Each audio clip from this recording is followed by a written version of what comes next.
This had better be important. Yes, sir. The American agent has infiltrated the X-Lab facility.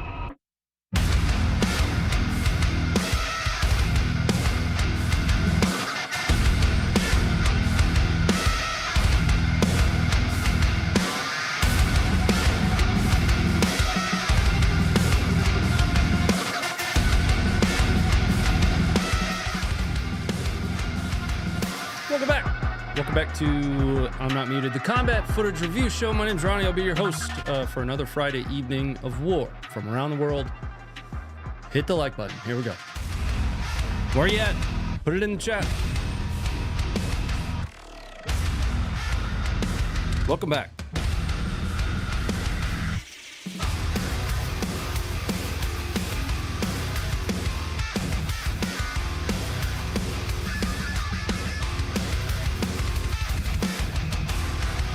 What's going on? Come on. Where's everybody at? Studio City, California. What's up? Croatia. What's going on? They're coming. New Mexico. I see ya. Lexington. Happy birthday. Not my birthday. Asheville, North Carolina. Buffalo. What's up? Idaho, Wisconsin. Texas. Jonathan, thank you for that $2. I see you, brother.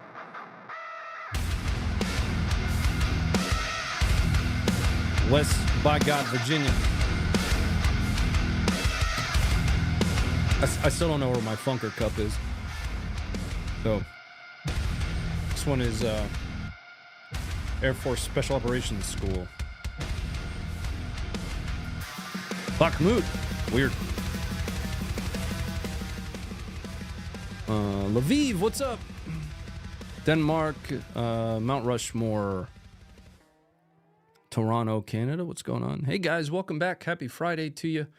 We're back for another week worth of always important to note, some of the footage that we saw throughout the week over at Funker 530. There's always going to be a mix of stuff that we have on the website, stuff that hasn't quite made it to the website yet. Really bouncing around lots of different sources of information to try and collate as much combat footage from around the world that we can find. Under most circumstances, most nights, we are covering primarily the two largest conflicts or wars that we have going on right now, one of which being the war against Hamas in Gaza, the other being the war in Ukraine, between Russia and Ukraine. We will have a single video pit stop tonight between the two. We're going to stop in on Colombia. It's a little bit older of a video, but it's kind of one of those brown pants inducing videos. Those are always fun. I do need to mention tonight's sponsor. Just like always, and just like most nights, it is Venture Surplus. Thank you very much to Venture Surplus for continuing to support the stream so that we can continue doing it and throwing a few punches back at YouTube each time we throw up a live stream. And they say, please stop doing that. And we say, no, thank you. We're going to continue. You guys have the code FUNKY10. It's going to get you 10% off. We don't make any extra money from that code. I don't know why that matters to people. It just does, but we don't. So that code is entirely for you. Everything that you might need from bags and fanny packs. I did buy a fanny pack from them, and it's really sweet, to medical supplies. Go and check them out. Please use the code. Please support those that are sponsoring us and helping us continue these streams. Let's talk about what we're going to talk about tonight. Tonight's going to get a little bit spicy. We're going to talk about drone wars, two different kinds of drone wars tonight.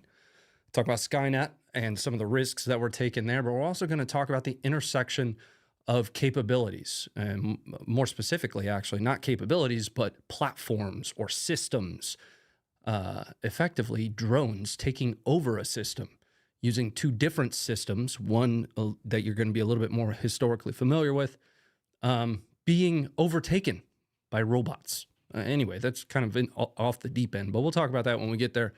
First, we're going to be talking about the MQ-9 Boogaloo. Now, what do I mean by that? The Houthis in Yemen have shot down another MQ-9 Reaper. Now, at this point, that either makes 6 or up to 8. I don't know. I'm not tracking how many that is. I'm not your news source. I'm your video guy.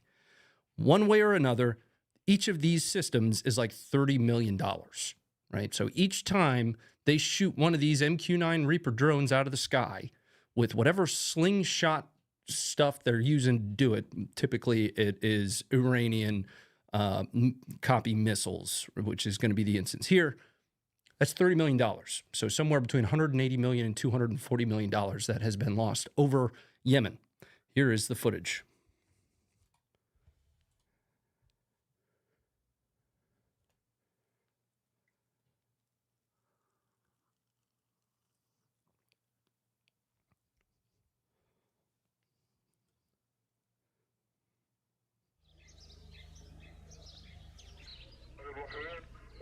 بسم الله الرحمن الرحيم بسم الله أكبر الموت أمريكا الموت إسرائيل اللعنة على اليهود النصر الإسلام لبيك يا أقصى لبيك يا أقصى لبيك يا أقصى. Bing bong. Now there's also some footage of a MQ-9 laying in a field. I don't think that one was this one. Or it might be. I'm not certain.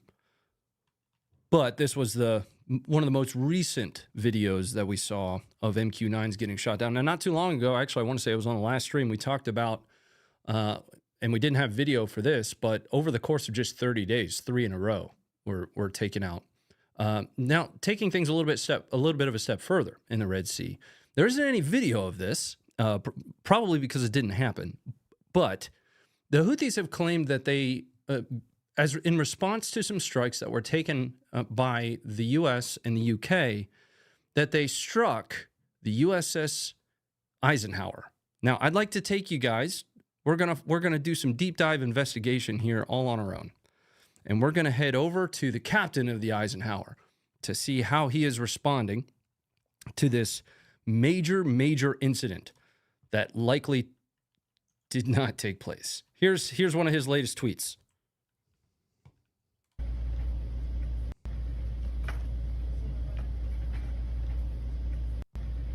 That's a good boy.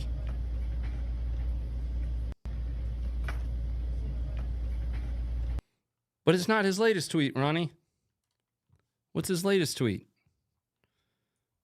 Well, he visited the decks, or the ship's bakery. Doesn't really look like tweets from a dude with his hair on fire that just got hit by anti-ship ballistic missiles.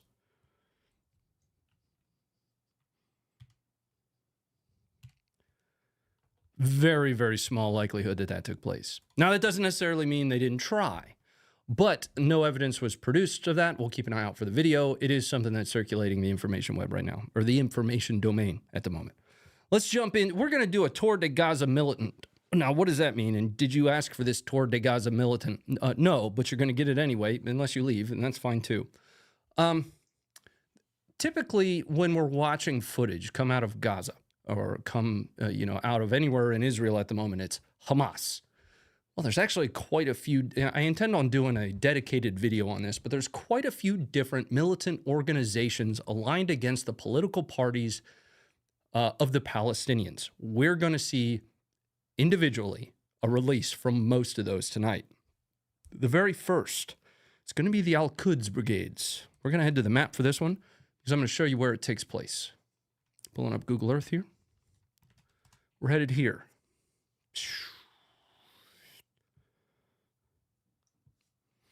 Now, this is the location where the Al-Quds Brigades, which is the armed wing of the Palestinian Islamic Jihad, are firing rockets at Israeli positions. This isn't one of their big, long Dorito edits. This looks like a little bit more of a personal video of some kind. Oh, no, it's an edit. Yep, we should expect some Doritos.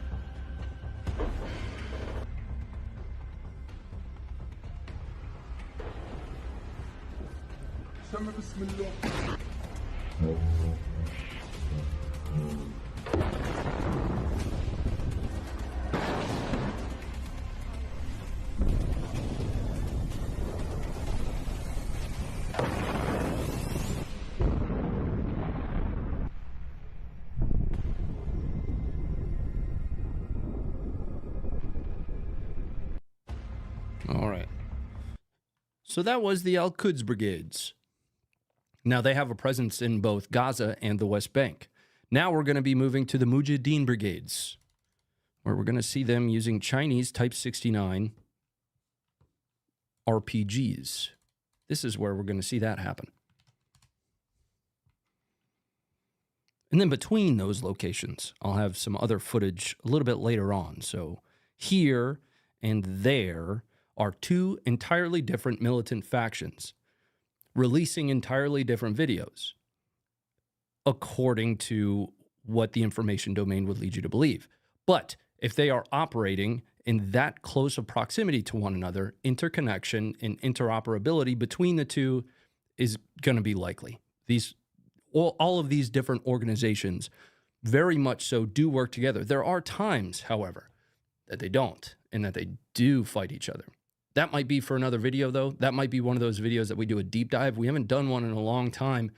Probably not since we tried to do the deep dive on the Free Syrian Army and the Syrian Civil War. But that's like an alphabet soup of changing loyalties. It was really, really complicated to try and get through, especially given that some of those shifting loyalties technically at one point were aligned with ISIS, and then they changed loyalties, and then we funded them by giving them arms. Nightmare stuff. But this video from the Mujahideen Brigades, and they are separate from Hamas and separate from the PIJ, though they do and are known to work very closely with Al-Quds. This is their very distinctive logo. Stands out quite a bit from the others.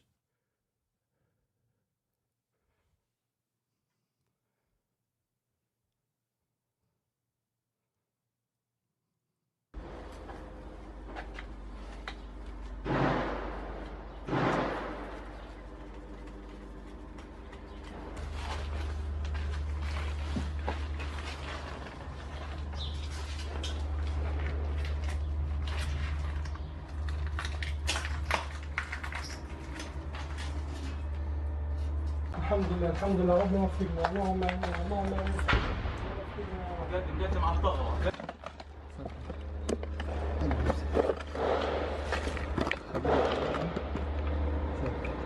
So keep in mind, we are on the opposite end of that street of the video that we just watched from the Al-Quds Brigades.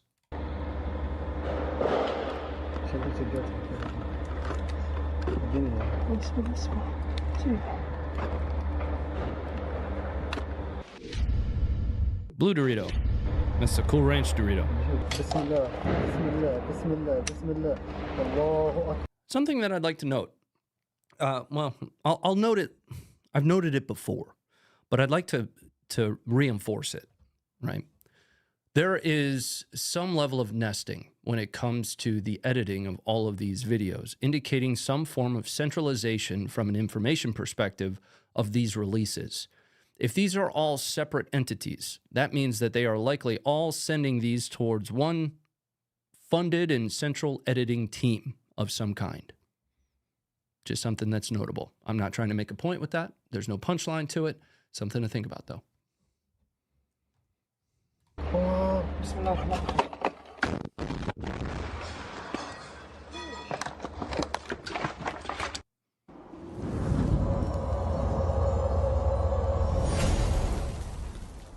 Okay, so we've covered the Mujahideen Brigades. This is the Mujahideen Brigades. We've covered Al-Quds. Now it's time for us to head to our next, the Salah ad-Din Brigades. The Salah ad-Din Brigades are the armed wing of the Popular Resistance Committees. Now, these are guys that you might not have heard about before. They don't fall under the PIJ or Hamas. But here is some of their footage. Guess what? Firing RPGs again. Got some more info for you coming up. Now, they were founded, reportedly, by former members of the Martyrs Brigades, which we're going to see footage from them in here in just a second.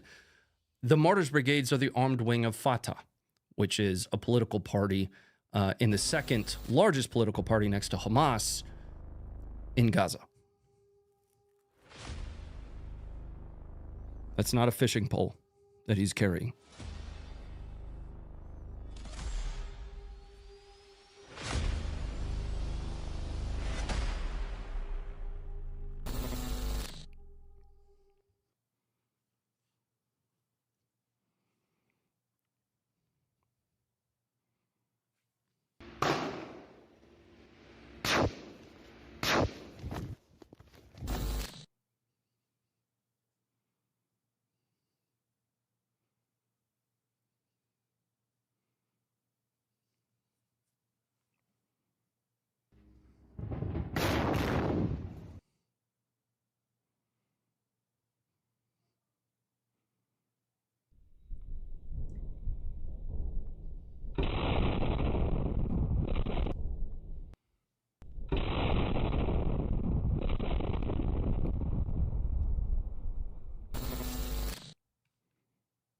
Nice.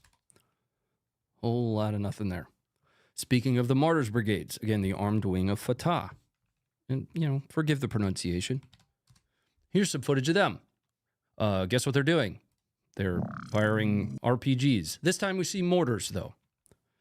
And with these mortars, it's going to be 107 millimeter, the Fajr 1 rockets that they're firing. Then you're going to have 60 millimeter mortars and 120 millimeter mortars. Here you are. Martyrs Brigades.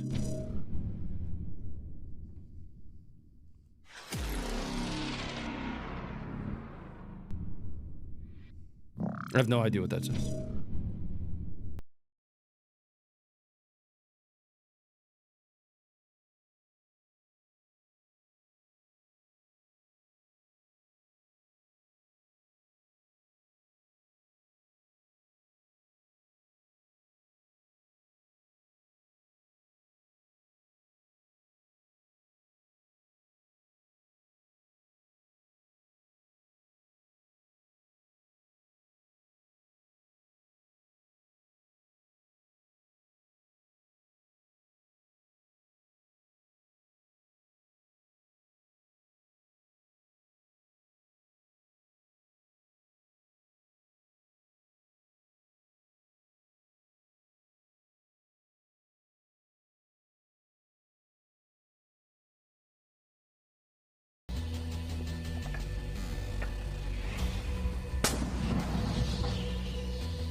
So there you have the Martyrs Brigades, the armed wing of Fatah. Now that leaves the last one that I wanted to cover tonight, which is going to be the Qassam Brigades, otherwise known as the armed wing of Hamas.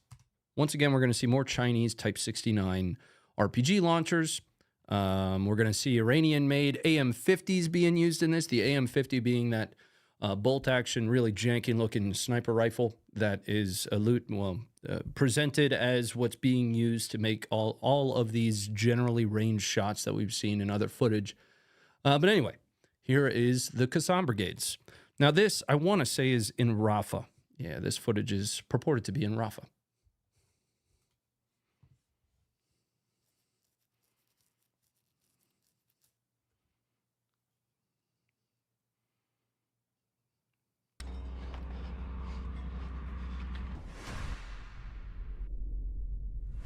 Tandem warhead RPG there.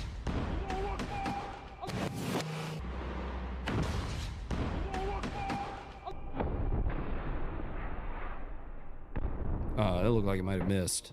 Hold on. Hold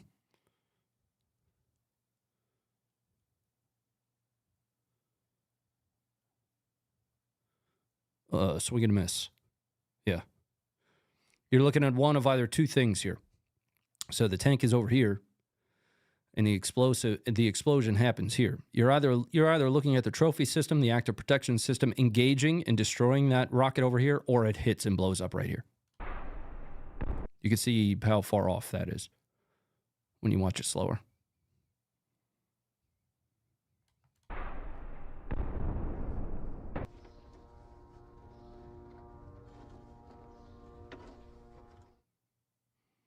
Another backup camera, like a vehicle backup camera being used.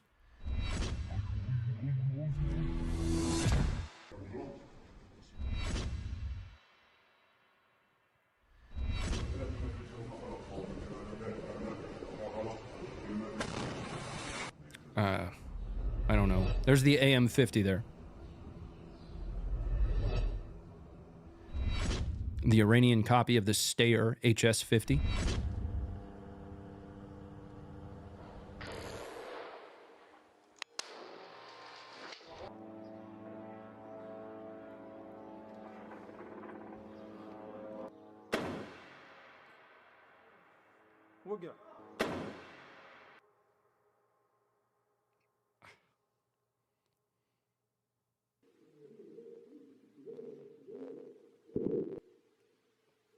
Okay, halt. Just, I'm going to call timeout for a second. So this round here isn't going to be anywhere near where this round goes. That's going to just, if they drop again, wow, those are going to be big time, generally that a ways. Look at the difference from there to there. Those are just going to land where they land. In a general direction, somewhere over that way. Over yonder. That's the aiming system being used, yonder.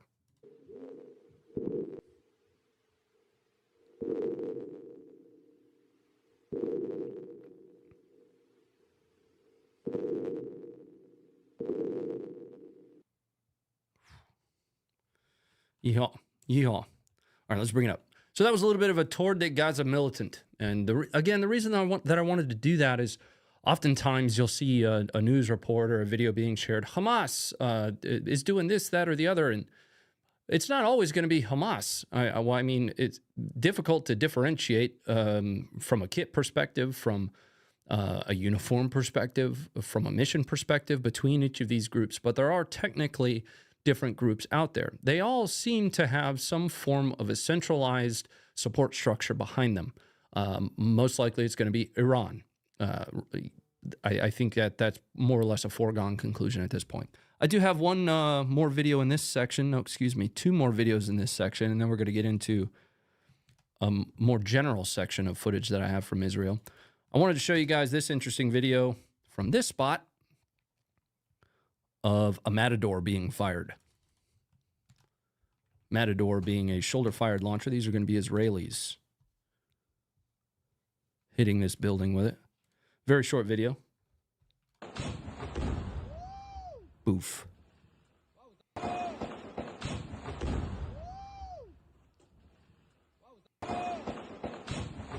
not sure why there's such a large secondary there. There could be some kind of propellant, some kind of fuel that's burning off here.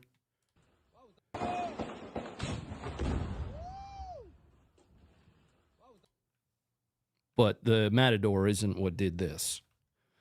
Right? It could have just set something off, and then we see some form of a sympathetic detonation of some kind of fuel there. Now, all I have noted for this one is Southern Israel. I don't even know what it's going to be. What is it? Oh! Mad Max Southern Israel style. So these are Israeli police rolling around in, all-terrain vehicle, chasing these 2 vehicles down. Somewhere in southern Israel. Don't have a great location for it.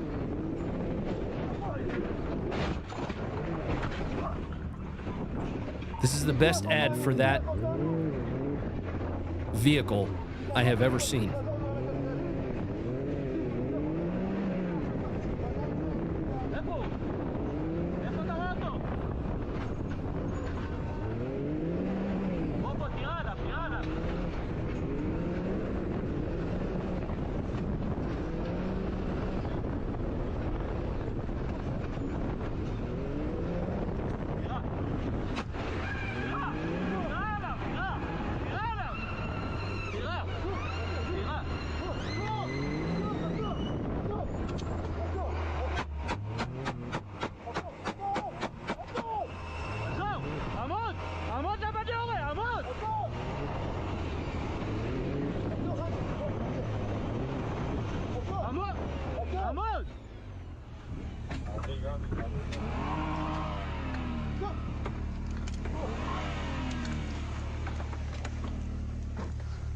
And unfortunately, that's where the video ends there. Now, I've got more footage from Israel to cover. A lot of this is going to come off the website. So if you guys have been checking in on the website, some of it you might have seen, and you wouldn't even have to see my stupid face talk about it. Here, we're going to have a precision strike conducted on, some guy with an RPG. Yeah, here it is. That's what that is.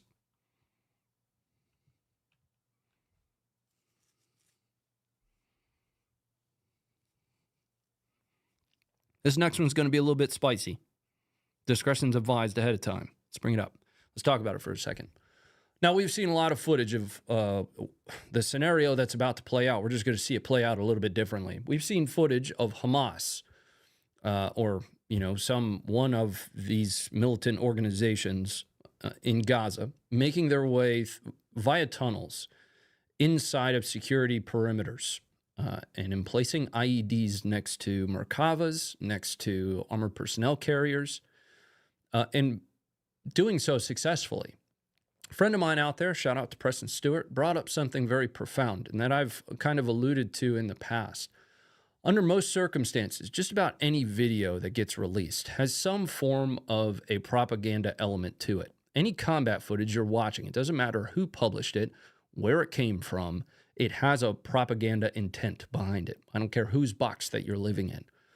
Now, because of that, the videos that you're going to most often find are going to be those successes, unless you're looking at video from the opposite belligerent's perspective. But it's going to be successes from the opposite belligerent's perspective as well.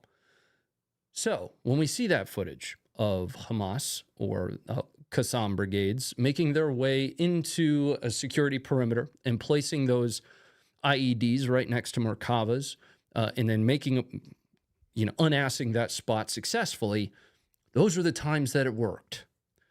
There is a very high likelihood that this video that we're about to watch is actually more of the norm. Discretion advised. We're going to see what happens when you bull rush armored vehicles with machine guns on them. Discretion advised.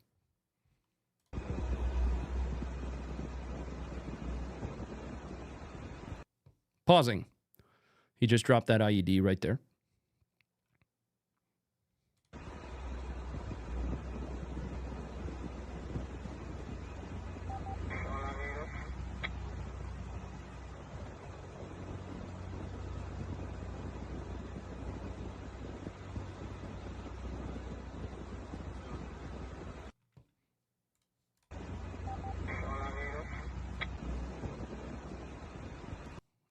Once again, just pointing that out.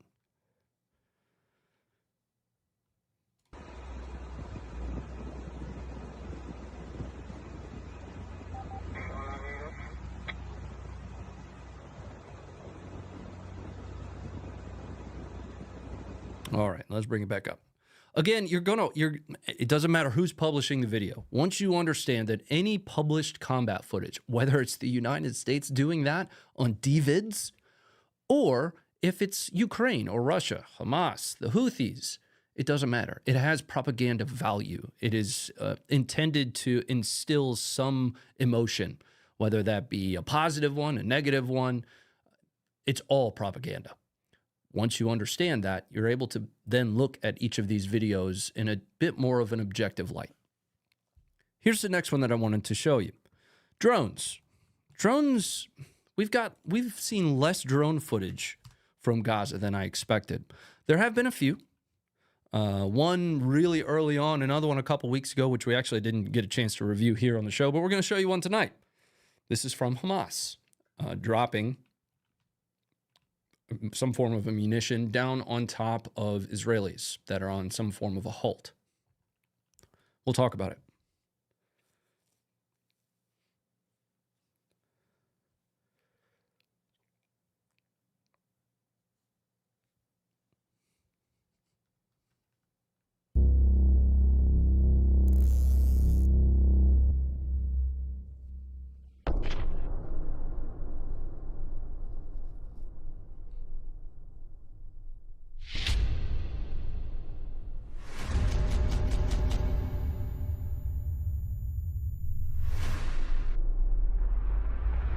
just want to know, they took all that time to point out all of these dudes.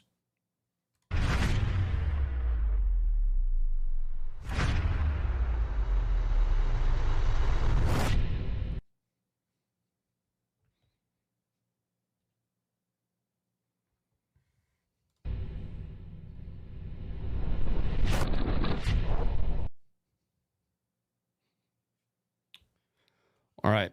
So here's the thing. It's not a 100% miss. It's close to a 100% miss, but it's not, right? You got to call it objectively. You can actually see some frag, whether it be primary or secondary, I can't be certain, peppering the area around this furthest left IDF troops' feet. However, that's really far away, and you release this. I'll show you that frag that I'm talking about. So watch very closely right around here. Again, the difference between primary and secondary frag, with primary being frag that is meant to be expelled by the explosive. So a fragmentation grenade has perforations in its shell that are designed to be expelled outward. That is your primary fragmentation. A claymore, the ball bearings that fly out, that's primary. Secondary, that's stuff like rocks, bone, wood, things that are kicked up by the explosion that aren't necessarily a part of the explosive itself. It's difficult to tell whether or not we're looking at primary or secondary here, because that is not a very big munition, and we could be very well outside of its kill radius.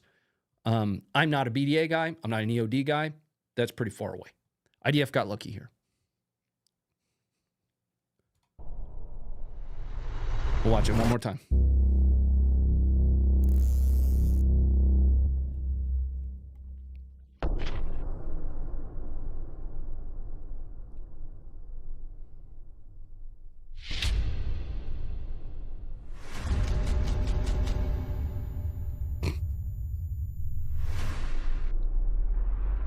You see all these dudes?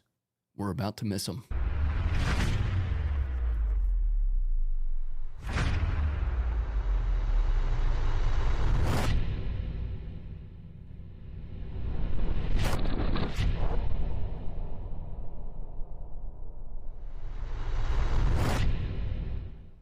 All right, let's bring it up. We're going to be jumping into intermission here, and this is where I'll be checking in on the support. I see that question in the chat. Bartimaeus. I think I nailed it. And yeah, happy to answer that, actually. I have thoughts on it. Here's intermission. This takes place in Colombia. You're going to see Black Hawk pilots on a hover, and they need to not be anymore. Brown Pants video. Here you are. Intermission.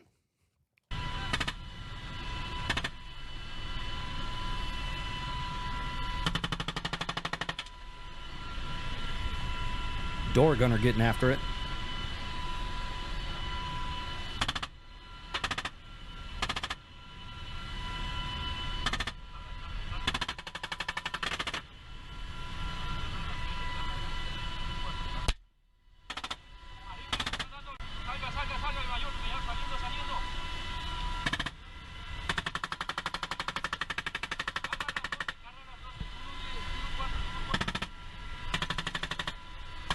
Note that windshield.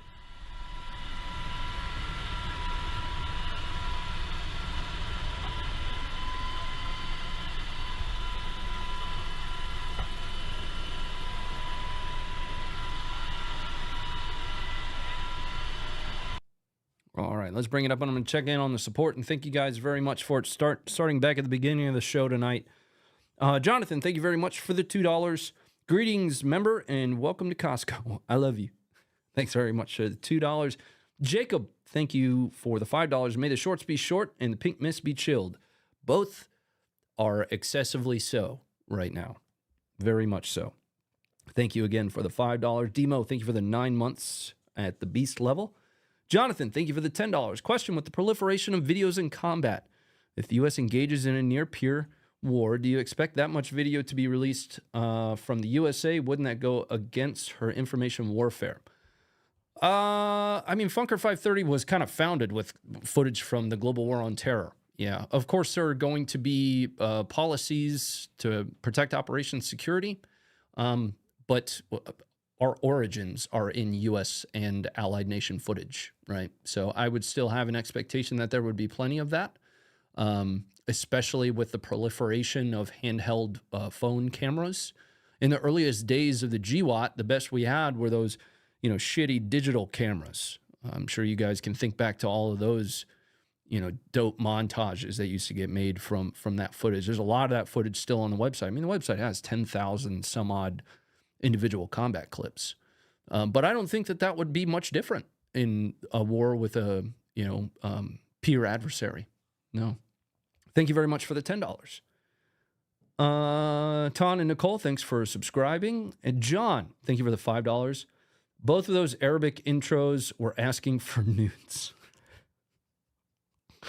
Come on, guys.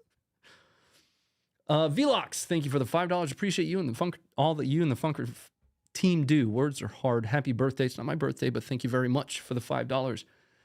Here is a softball. This is a big question. Hey, Ronnie, in your opinion, this is from Bartimaeus Aurelius. Thank you for the $20. A lot of dollars. Hey, Ronnie, in your opinion, who do you believe has an edge in the Ukraine war? If I listen to CNN one day, they say Ukraine is winning, and the next, they're doomed. And as always, it's not my birthday. Much love to the Funker team. Russia absolutely has the upper hand right now. The battlefield has ebbed and flowed with who had momentum from an offensive perspective. The video is representative of that. We're seeing a lot of footage right now coming from Russian offensive operations in wave format. That's why you'll find so many videos of Ukraine smashes Russian assault. That is because Russia is heavily on the offensive at the moment. And they absolutely do have the upper hand. Now, whether or not you'd like to tie that back to the delay in aid, to Ukraine's inability to mobilize troops fast enough, to rumored corruption surrounding defensive positions in Kharkiv. There are many different things that you can align against why Russia has been able to gain ground. This is not the first time they have tried, but they have had some success. It's not as much as people would like to say, but they have gained quite a bit of ground.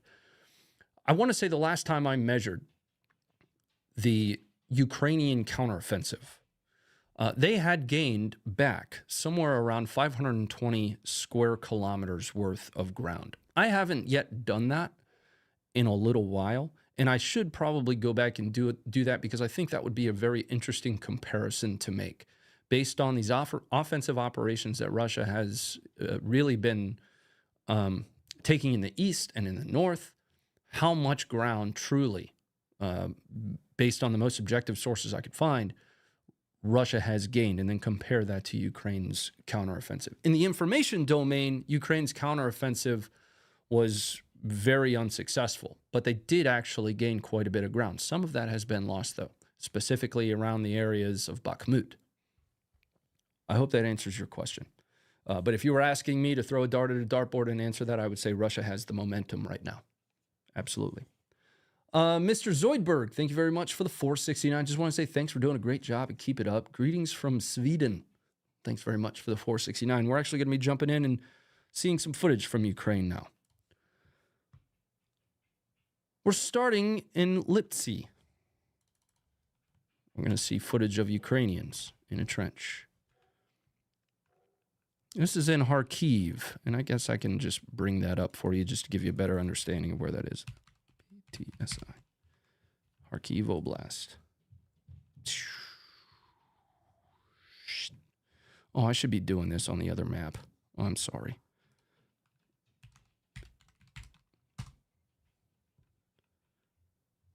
I don't know exactly where this takes place. It's very difficult to geolocate footage like this. But these are Ukrainians fighting in a trench. Video is coming up for you guys once I find which tab I had it open on. There it is right there. Now.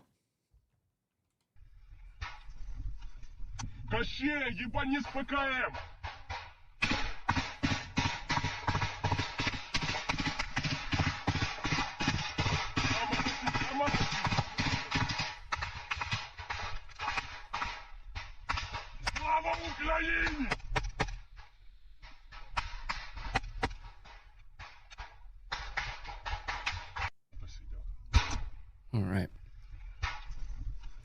Now we are, just like we have done for the last couple streams, focusing a little bit more on the north right now, and then we'll be making our way around the forward line of troops to the east, then to the south, and we'll eventually make our way west into Herson tonight. So let's move to Vovchansk. This is going to be the location of just one of a massive barrage of artillery fires in Vovchansk from Russia against Ukrainian positions. Now, something that's notable is we're going to see at one point, more of Vovchansk was aligned against Russian control. There have been a couple small tactical counteroffensives that Ukraine has taken to take some of this ground back. And there has been geolocated footage, and I do believe that we'll see it tonight, very specifically of, where is that? This location here. We're going to see some close quarters battle happening here in just a little bit. But first, we'll see some of these artillery fires from Russia. First one coming up now. And it is just a scorched earth kind of set of fires. Keeping the sound off, though.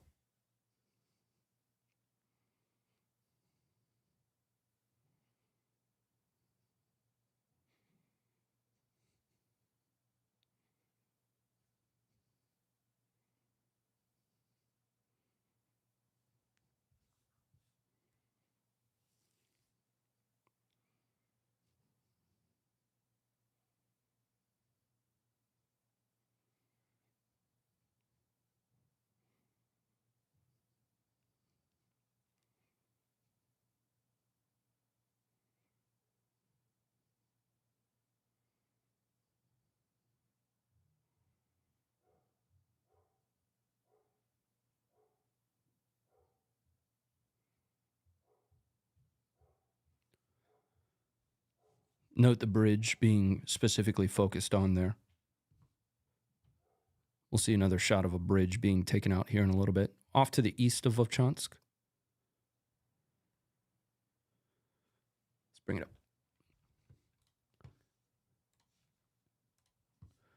And then more artillery fires on Vovchansk. Coming up for you guys now.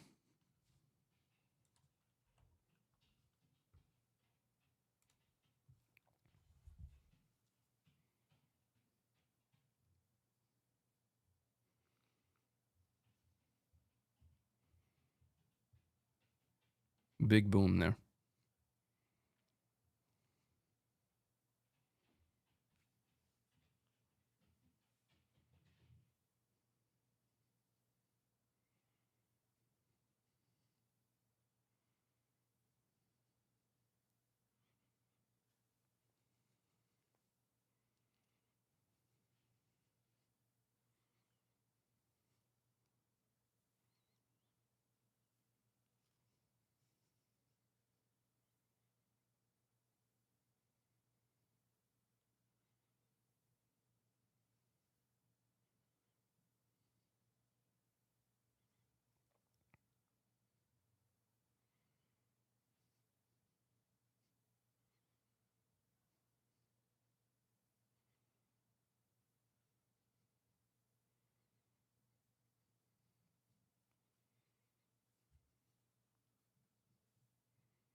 All right, let's bring it up. I see a lot of comments in the chat saying, like, there's no chance that Ukraine could defeat Russia. There is absolutely a path that Ukraine defeats Russia. Now, I'm not necessarily saying that this is what's going to happen or that this is what would need to happen, but here is that path. The West would need to effectively rally and provide Ukraine the necessary arms and equipment that they would need in almost an unlimited amount to be effective in their fight right now.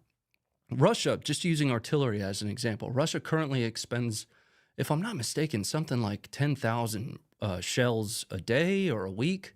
It's an astronomical amount of artillery that's flying. And regardless of whether it's a week or a month, the ratio is what matters. Ukraine is down in the 2,000 rounds a day, or again, a week. Ultimately, we're comparing the ratio, not necessarily how many inside of a certain time period.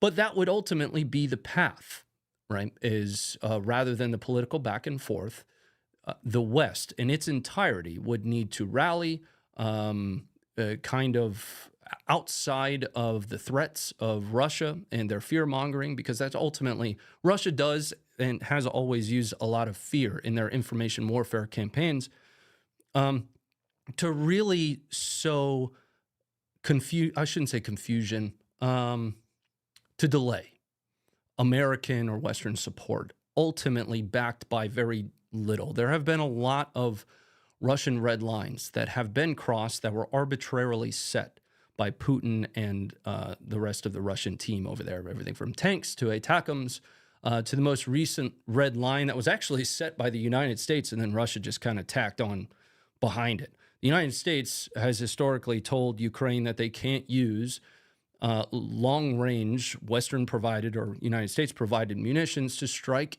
into those locations in Russia where Russia is striking into the United States. Now, regardless of where you sit from a political boundaries perspective, if Russia is striking Ukraine from certain locations inside of Russia, Ukraine, with whatever weapons they have on hand, should theoretically be able to strike back. The typical argument against that is that since they would be U.S. weapons that are being used against Russia, in Russia, that Russia would be able to strike the U.S. But the logic actually breaks down pretty quickly because, again, Ukraine wouldn't be striking from U.S. or allied territories.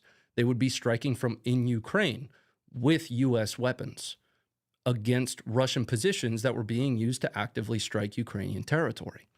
Regardless, you could take the country out of that. You could take Ukraine out of that, and it could be Zimbabwe. I would say the same thing.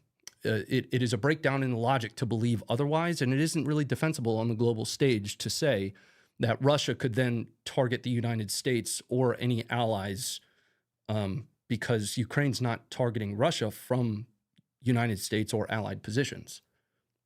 Just my thoughts on it. Let's move on, though. Now, Ukraine is trying to fire back.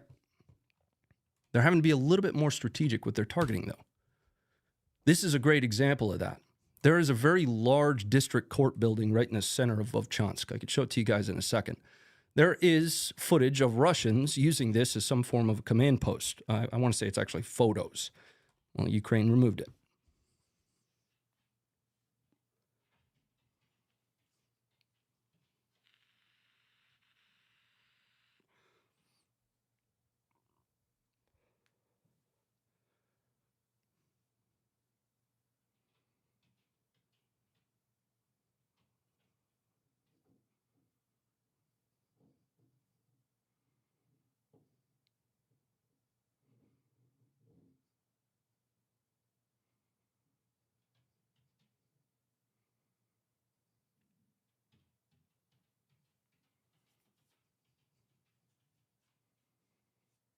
NATO has far more than 2 million troops, boss.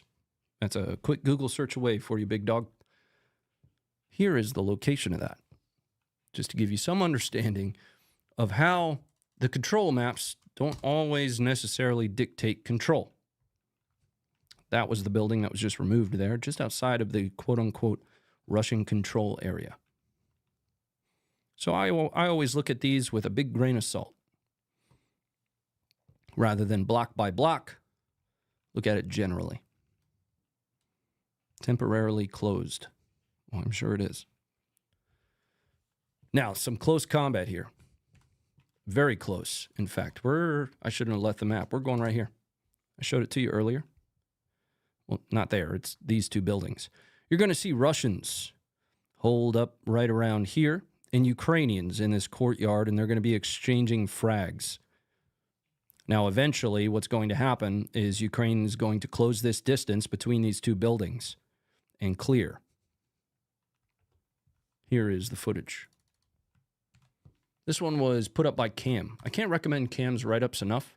Cam's a former infantry officer, spent a lot of time in the global war on terror very early I'm talking like 02, 03 early. There are iconic photos of Marines dropping grenades down stairwells and clearing stairwells with PPSHs. Those are actually his Marines. He was their executive officer. Cam's got a lot of experience, especially when it comes to mechanized warfare. If you ever find a mechanized video on Funker and it's one of Cam's write-ups, do read that. You're going to learn something from it. Here's that close combat in Vovchansk.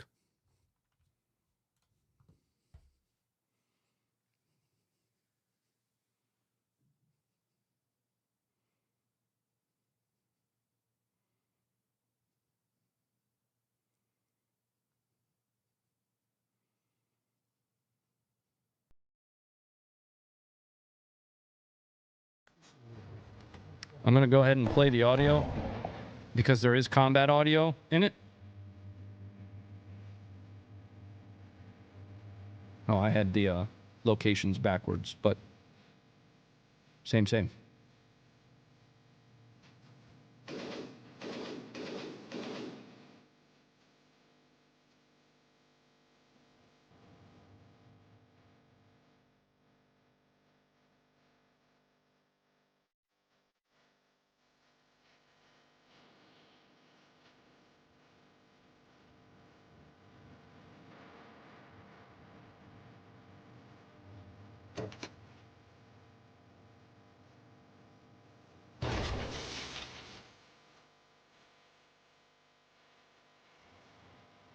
It's notable that some of this audio is certainly added after the fact.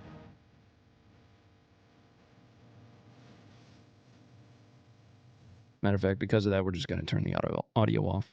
I probably already burned the copyright for the stream.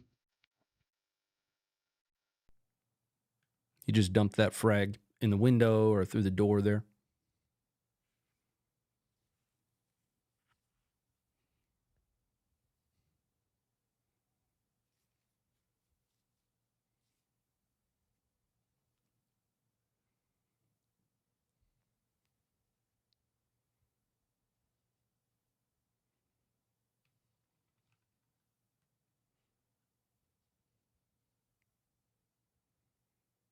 That's not my mouse. That is here's my mouse.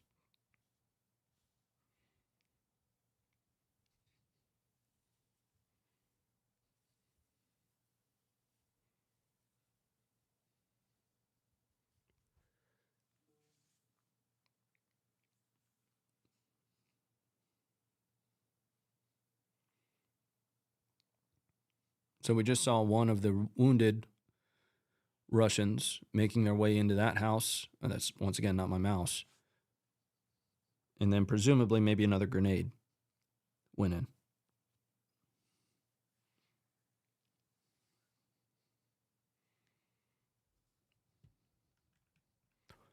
All right, let's head a little bit to the east of Vovchansk, where Russia continues to set conditions to keep Ukraine from being able to mobilize forces and move them around the battle space. All the way out here, there was a pontoon bridge that was stood up. Russia, once again, taking bridges out. We spoke last week a lot about bridges and their importance. Here you are. See the pontoon bridge here. The Scooby-Doo van just got disintegrated.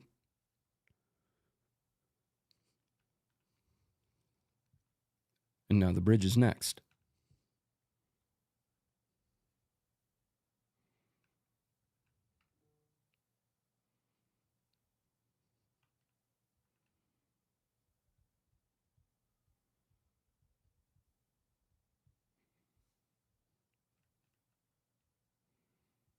All right, coming back up. Now we're headed into Chasiv Yar. We've got quite a bit of footage. Only one of these videos from Chasiv Yar is geolocatable, though, or I have a geolocation for. We're going to start with that one. It takes place here.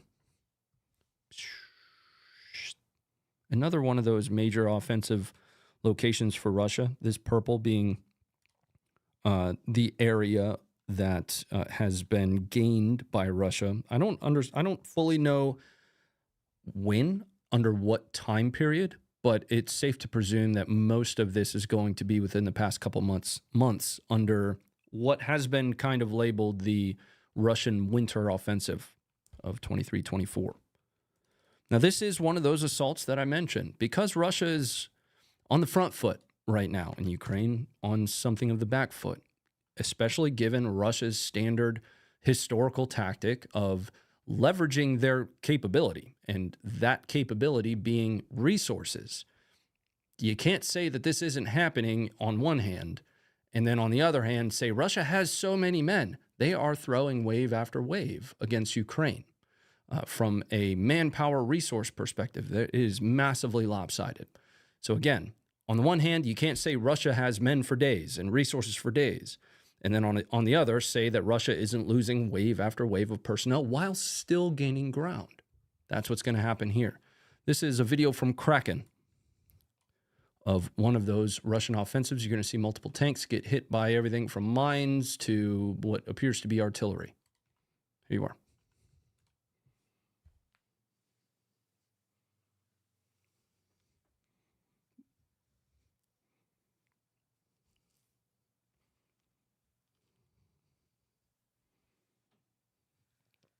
Hello, Marius. I see you.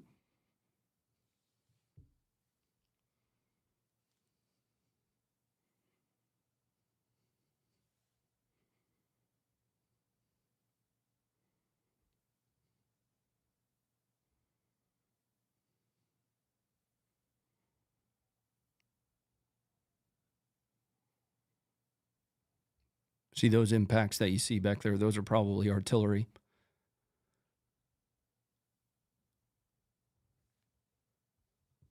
One of these vehicles is about to hit a mine right there, that T-90, and it's going to cook off.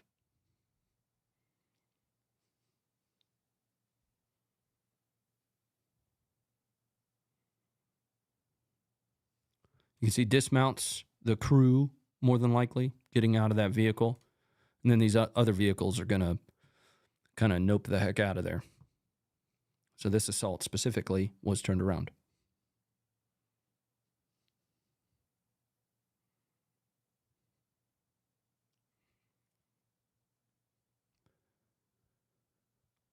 But that's also notable that you see there. Because of this drone that Ukraine is able to employ, and Russia does this as well, you know, two sides to that coin, the drone was able to track the crew as they made their way into the trees. And then we started to see artillery falling in the trees. We're going to see a video here in a moment, or in a little bit maybe. I don't know where I have that one in the list of videos, of exactly what I'm alluding to being done. An AGS, so automatic grenade launcher, being walked onto target using a drone as a spotter.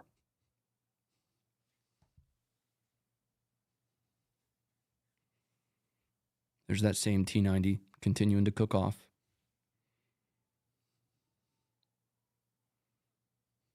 All right, coming back up.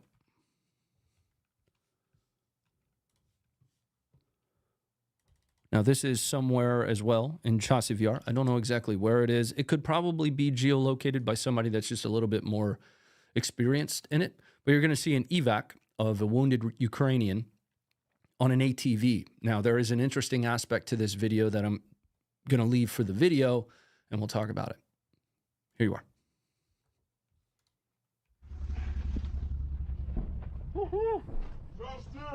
Где, в подвале, да? Да. Давай, не забудь, не бачиш, фу. Не, мені похуй. Я за 300. Давай сюда. Сейчас, секунду, блядь, бацки. Блядь. За що його можна брати? Так, брат, держись. Сейчас я каску достигну, секунду. Ждите здесь. Блядь, не, надо, чтобы хай поможет загрузить, брат. Я помогу. Ну, давай попробуем. Там просто ремень надо на квадрику страховочную пустить.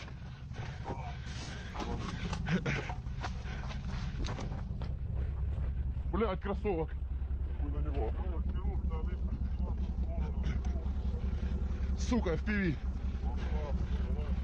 Грузи, грузи. Все, братан, давай есть.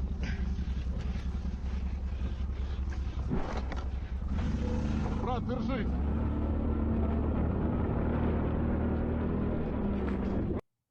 All right.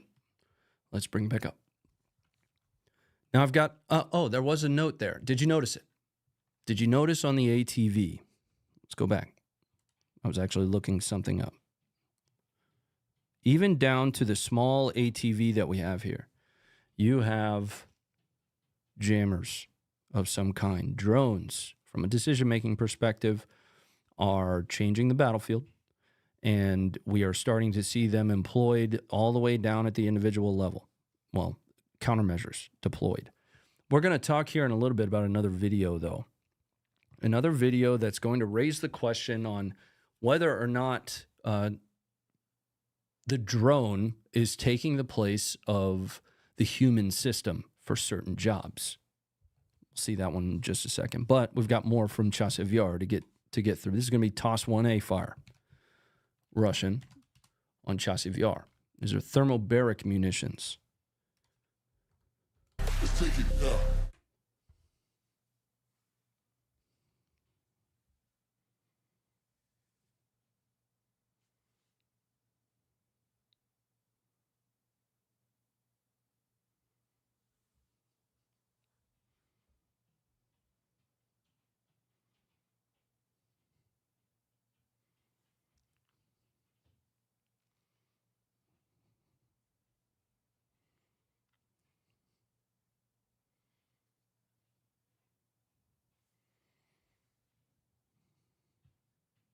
All right, bringing it back up. One more from Chasiv Yar. Let's check in on the Max Pro and how it's doing. There's always going to be footage one way or another of some system being destroyed, some system being successful. Most footage has its counterpart. It's when you draw conclusions from one footage across some kind of a systemic takeaway that you really set yourself on the wrong path in trying to understand in totality what's going on and what's happening. We've seen plenty of footage of the Max Pro kind of getting beat up, but it is a very capable system. It is a very capable vehicle, and this is evidence of that. This is somewhere on the outskirts of Chasiv Yar. Don't have a great location, but this is a Ukrainian Max Pro. Under fire from something I'm not entirely certain of. We'll talk about each of the strikes here in a second. You're seeing different signatures for each of them. And I thought that we might have, that was the last explosion. I thought that we might have mines included in this, but that's actually not the case. There are projectiles that we can track for all of the explosions except the first. The first is a different signature from an explosion perspective, though. Note all of the frag there that's coming off of that. That's weird. Not sure exactly what munition caused that. It's also, pretty far separated from the Max Pro. But that gets us to our next one. You're going to see some form of a munition fall about right here. I will try and take us through that to see if I can get it. There it is right there. Right here.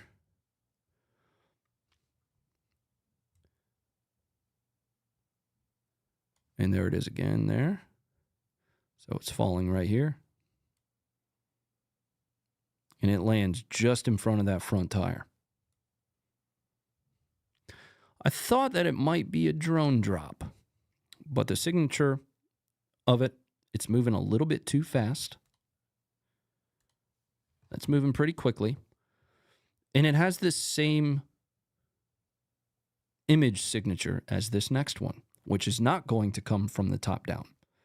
It's going to very much come from the left to the right.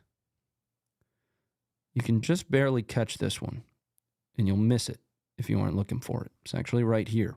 It's coming this way.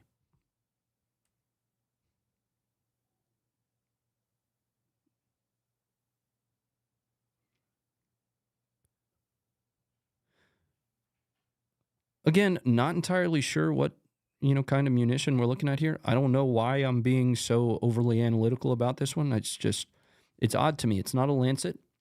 We don't see wings coming off of it. There's some level of likelihood that it could be some form of a shoulder-launched projectile. I don't know. It's obviously not, given just the image signature of this compared to the one that came from the top, a drone drop munition. I don't know.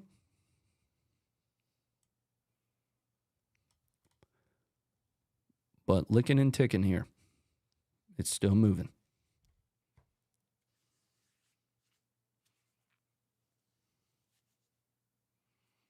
One more time all the way through.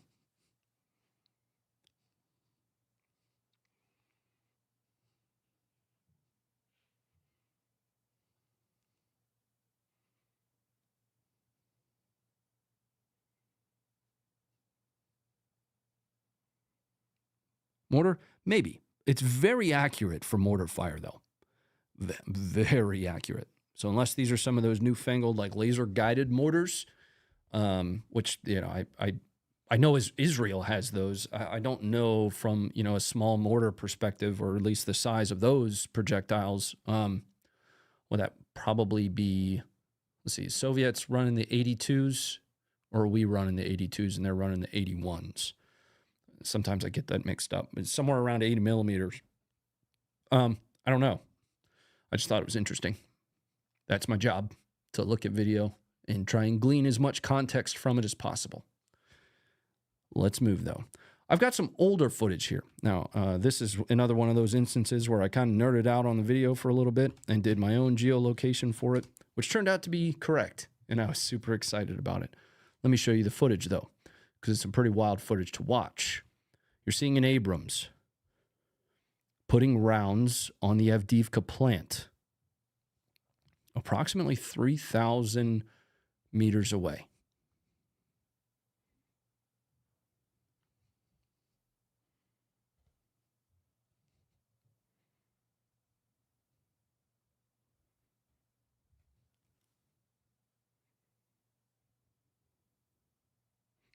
Now, for those wondering, this Abrams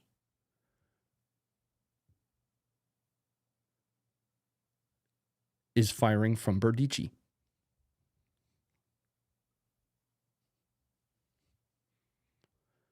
Now, some might ask, you know, what's it firing at? Well, the M1A1 SA, which is the specific variant of tank that you're looking at here, actually ships with increased capability optics. That is one of the SA parts of situation. The SA piece stands for situational awareness. The specificity of what exactly the difference between an M1A1 and an M1A1 SA from like a technological perspective, I'm not certain. I'm not a tank guy. But I can tell you that the optics are part of the package that comes along with the SA part of M1A1. So it would theoretically be able to see out to that distance. And you also have to remember kind of the general layout of the land here in Donetsk, where Avdiivka and Berdichi are. We'll take a look here in a second at the 3D model. It's flat. Anything as high as those buildings on the coke plant or on the Avdiivka plant, anything that high is going to absolutely be occupied by whomever is holding that area because of the visibility that it provides. So this tank banging on the highest structures out there very likely hit something. You have to just look at it logically. If you were holding that area, would you not put scouts in from some form of a OP perspective up in that highest tower? Let's take a look at a little bit of data on this one, though. I'll show you exactly where this is taking place and the reason that it's old footage. Let's head to the map. Berdichi is now held by Russians. Here. Now that shot, where is Avdiivka? Scroll out, Ron. I'm all turned around. Stand by. Reset to north. Thank you. Am I in the wrong Berdichi? No. No, we're good. Let's just pull it up from here. So, here is where that tank is sitting between Stepova and Berdichi, and it's firing approximately 3,000 meters and impacting that plant out here. Now, if you needed a better understanding of what that looks like, I also did an intel overlay for you. So from a control area perspective, and I want to say I'm using the ISW's map here. From a control perspective, that's why this footage is old. And when I say old, it's going to be March to April timeframe. So the very technical intel overlay that I did for you here. It's going to bother me if I don't find.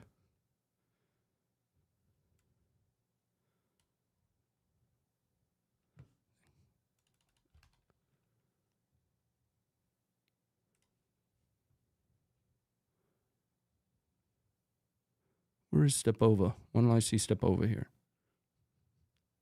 Am I in the wrong Berdici? I think I'm in the wrong Berdici. I think that's the issue. Anyway, you can go to the tweet and find exactly where that was. I thought it was interesting footage to see. Let's head down into Zaporizhia. Urozhain, to be more specific. We're headed here.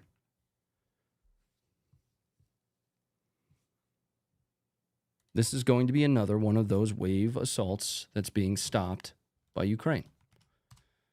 That does not mean that Russia isn't taking ground. But again, in typical historical fashion, Russia is using wave tactics. They are using their strengths being resources. I'll say it again. You can't, on the one hand, say that Russia has all these resources, and on the other, say that they're not using that. Here's the footage.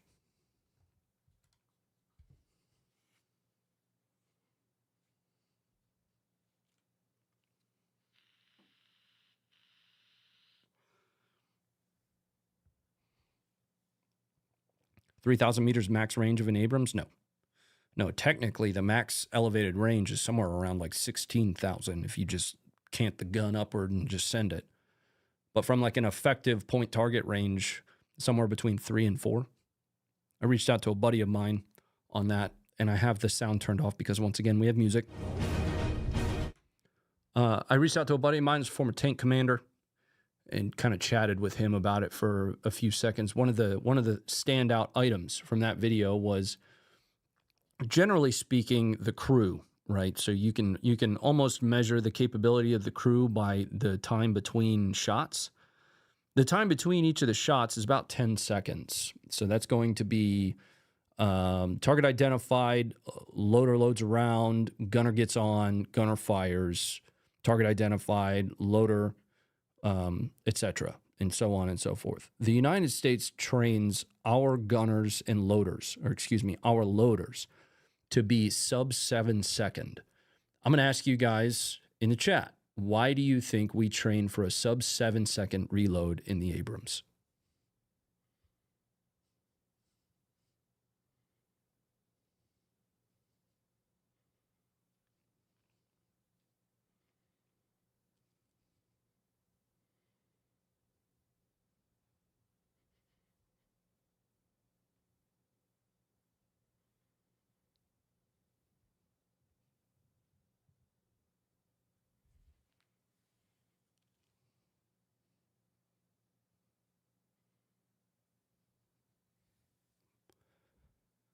I see a whole lot of folks saying the T-Series tanks have a certain dedicated speed. It's actually somewhat variable dependent upon how many rounds the autoloader has in it, but you're on the right track.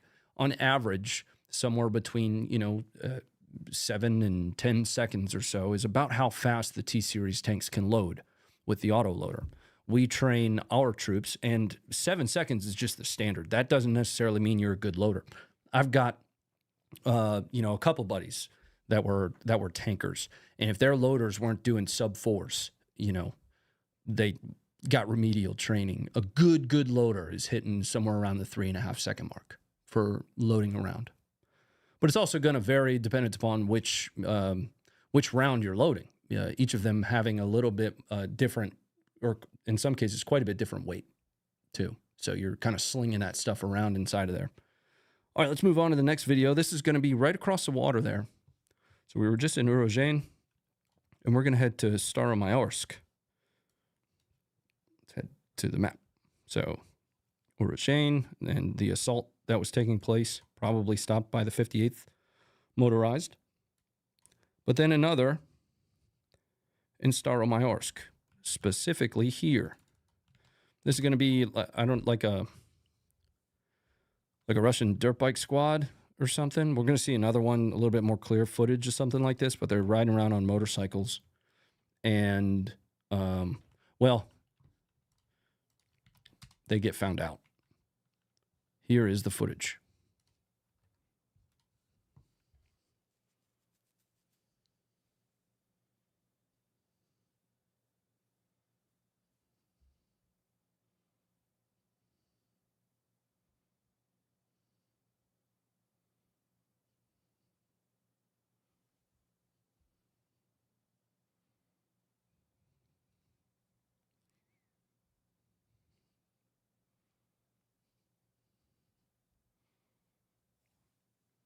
Again, there's going to be another video that we're going to watch of a dirt bike crew really just getting chewed apart. But we're headed to Herson first for more of our geolocatable footage.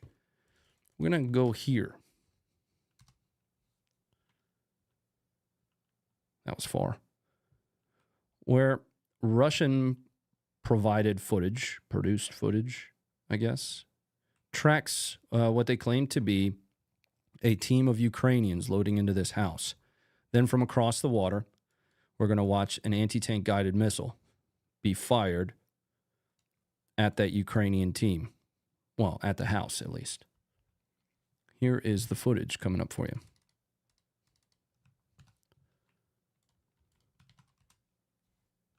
Bing bong.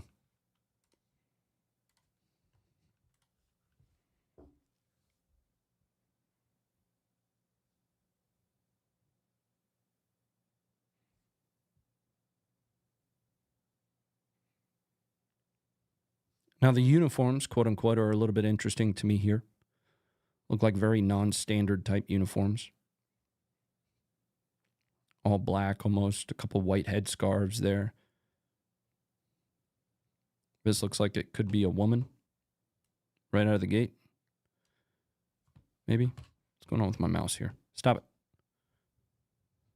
Come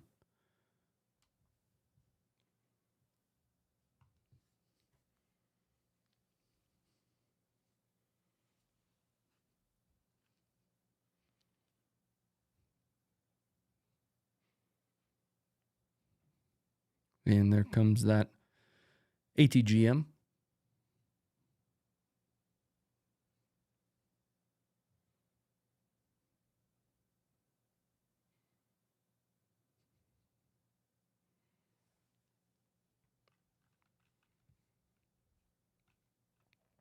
And the damage to the house.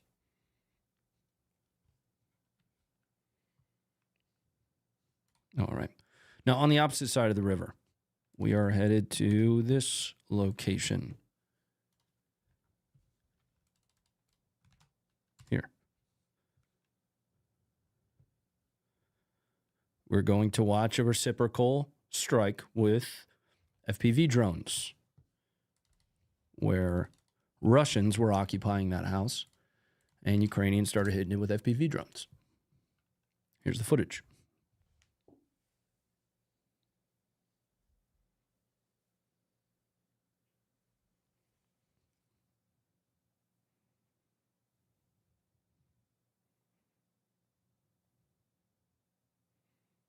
Those uniforms a bit more clear.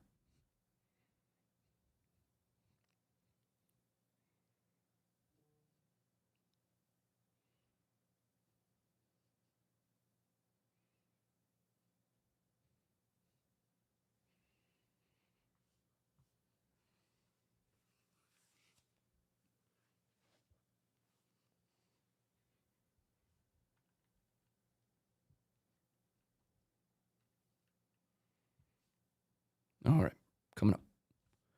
Now we're going to get into the general section. We're going to start talking about drones, and we're going to talk about Skynet, and we're going to talk about, I'm going to be begging, please stop making the machines fight each other. I don't know where this takes place, but I think you understand what I'm getting at when I say, please stop making machines fight each other. They're going to remember this shit. It's a Russian drone taking out one of Ukraine's larger drones.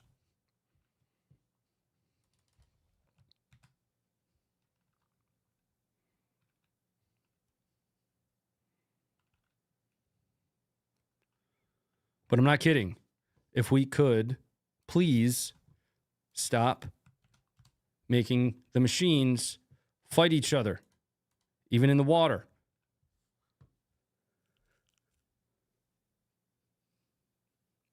This is actually the first instance we've seen of an FPV drone being used to strike a USV.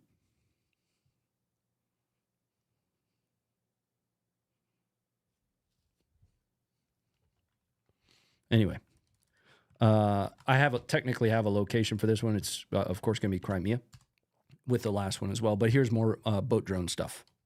Here you are.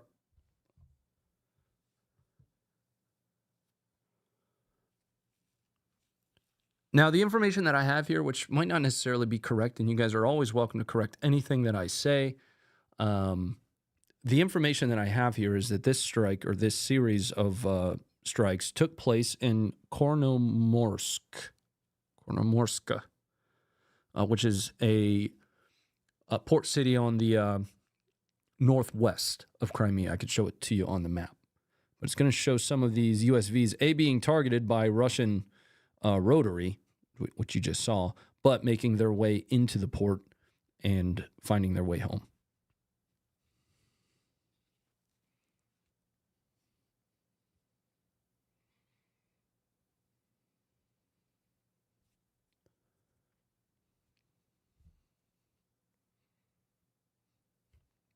I'm going to turn off the captions here because it's reading the captions of the music.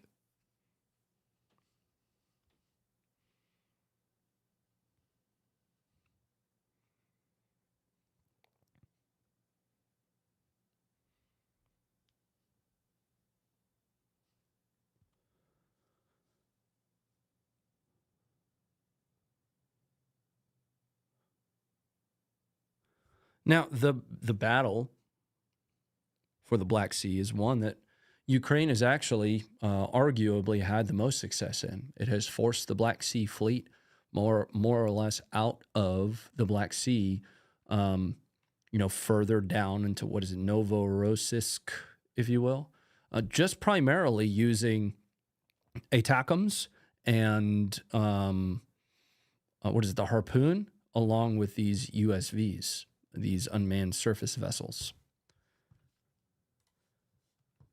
Let's move to discretion advised on this one. I'm going to skip a video and come back to it here in a second. We're gonna stick with the drone war, but what we're going to see is an interesting intersection of two different systems that are both technically performing the same function. I want you to think about that. The intersection of two different systems that are performing the same mission or function here. These are Ukrainian sniper team that was targeted by 2 FPV drone strikes from Russia.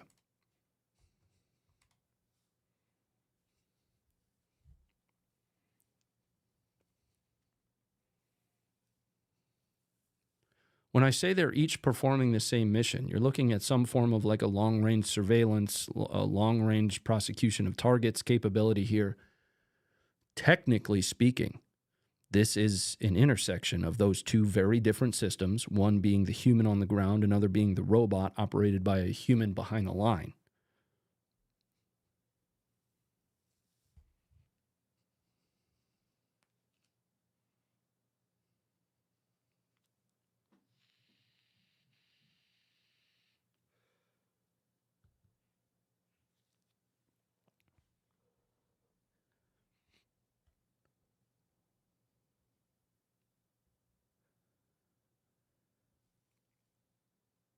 Drone scout versus man scout, correct.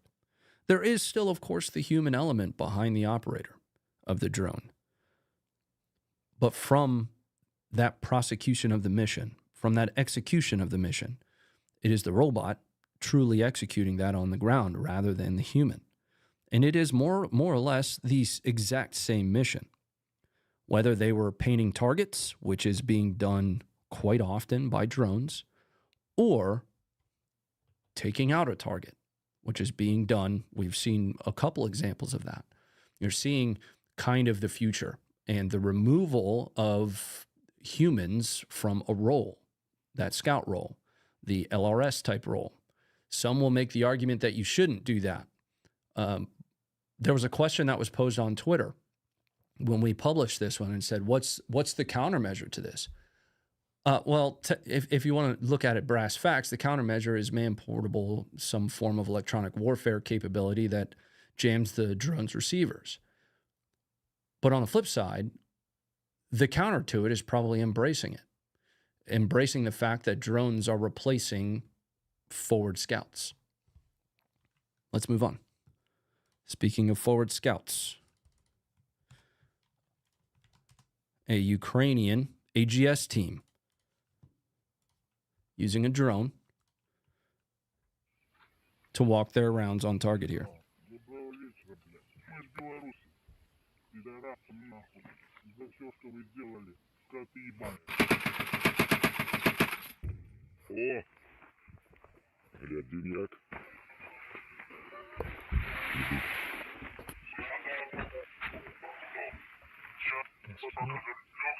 Потом теряем, оно все почти. Ну, несколько штук прилетело, остальные перелетели. Получается. Нормально, там раз, два, три, четыре. Добро прилетело в окопы. Ну, где-то 4, да, и 3 прилетело. Ну. Они долетели, не было. Отлично. Замечательно было.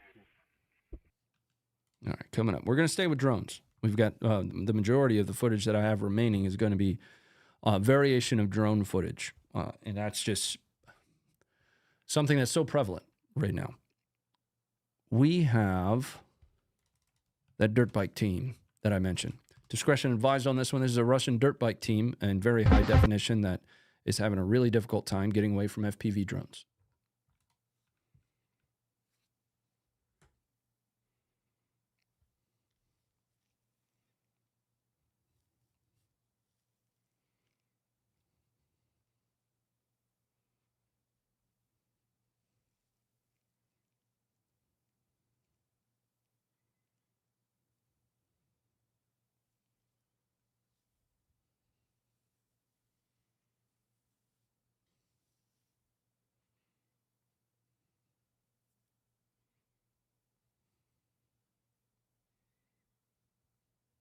I shouldn't have called them FPV drones because these wouldn't be FPV drones. They are dropping munitions. These are the droppers.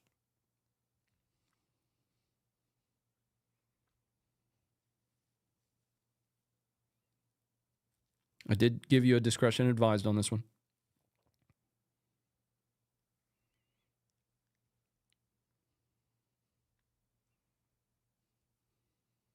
It's a nice dirt bike.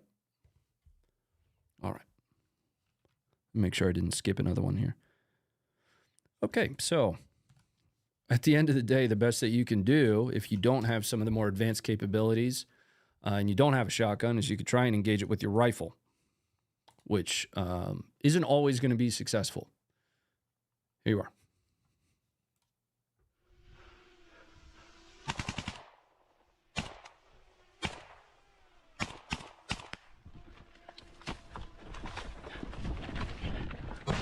Well, you might get lucky.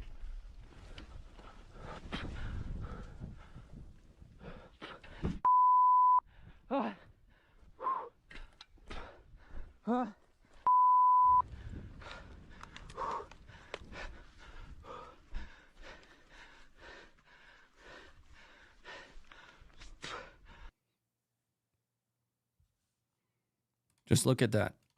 And this isn't even an FPV drone. This isn't one of the fast ones.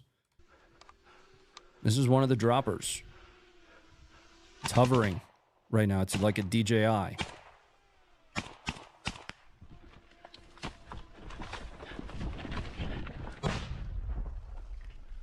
That might have been an FPV based on it then flying down, but it isn't moving as fast as some of them, and that's kind of the point that I'm making here. There's footage that we've seen of you just hear it for a moment, and then suddenly it's hitting you right in the no-no spot.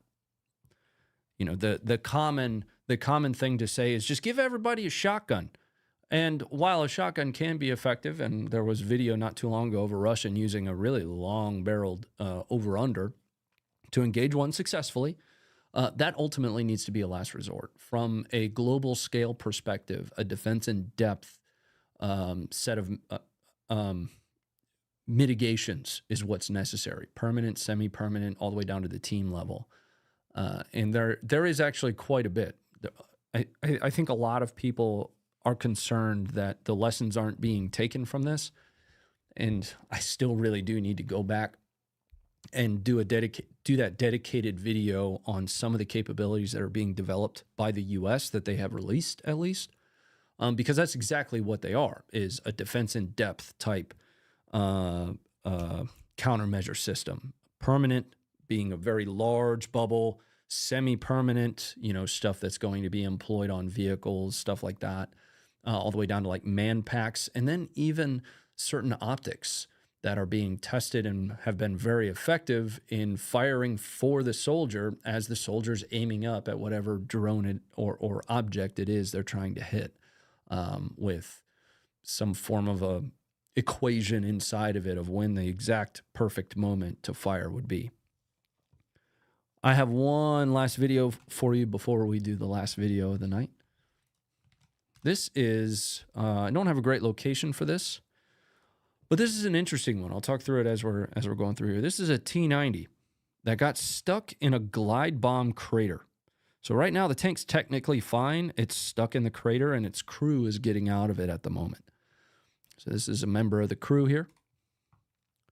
Another member of the crew there. They're going to kind of nope their way out of there. This guy is going to realize he's being chased by a drone. There is a likelihood here. There's a reason I showed you guys this video after the last one. There is a likelihood that he actually hit this drone. You could see it deviate pretty quickly off of its path after he fires a couple rounds at it.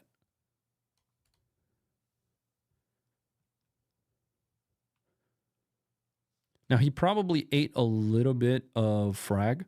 You could see him limping after the explosion. He's not limping prior. But that also goes to show the distance. Earlier tonight, we watched footage of a Hamas drone drop. That was about that much distance, maybe a little bit further away from the Israelis. Don't know the difference in the munition, that was used between the two, but it does show that even though it looks like that missed, he got bit. Something bit that dude. Doing a little bit of the ouchie there.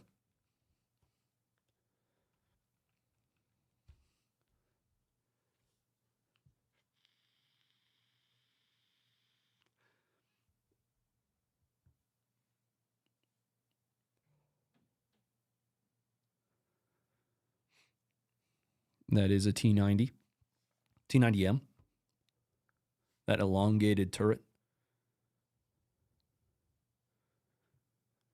They're going to fly this, looks like a PG on it maybe it's just a mortar, right into that open hatch, and it's going to cook off.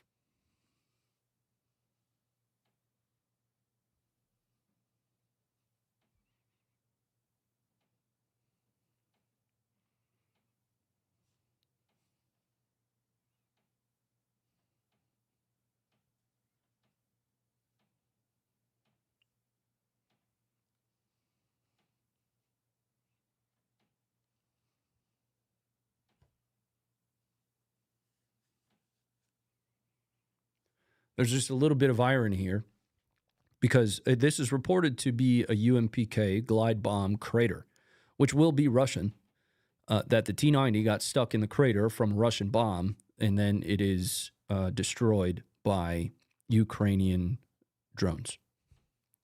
All right, coming back up.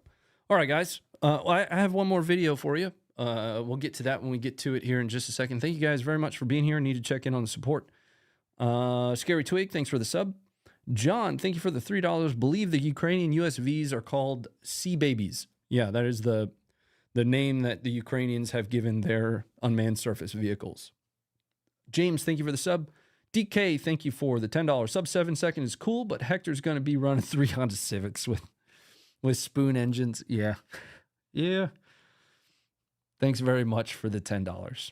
Appreciate it. Gary, Thank you very much for the $10. You're not going to want to miss the last video. It's the John Rambo you didn't know you asked for and that you don't want. Gary, thanks again for the $10. Mortar question mark? Not sure, man. I know what video you're talking about. It's with the Max Pro. Don't know. That one's tough. Jay Stubbles, thank you for the 25 months as a Funker, as a member of the channel. We appreciate that very much. Aprecio, thank you for the $3. Congrats on the show. It's dope. Thanks for all that you do. Thanks for being here.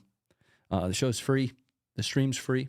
But, you know, all I can say is that we appreciate a few dollars here and there.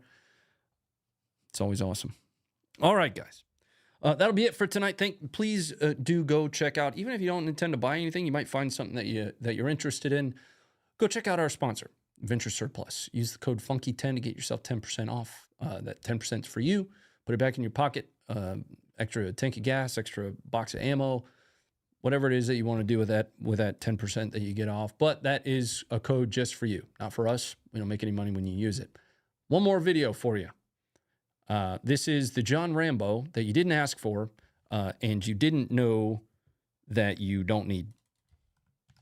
It's a Russian using, I don't know, like a bow launched VOG or something. Like, you could have thrown it further than this. I'm out of here. I'm going to the follow-up stream. We'll only be live over there for about an hour. Swing by. We'll have a bourbon together, and I'm going to laugh about how stupid I am. Good night, and stay informed.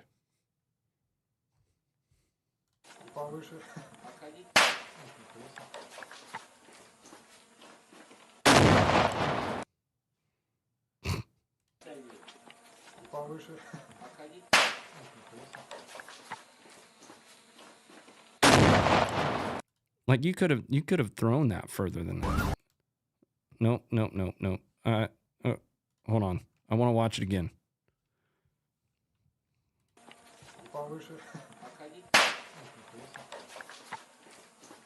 Like, a VOG is not heavy. Whatever. Good night.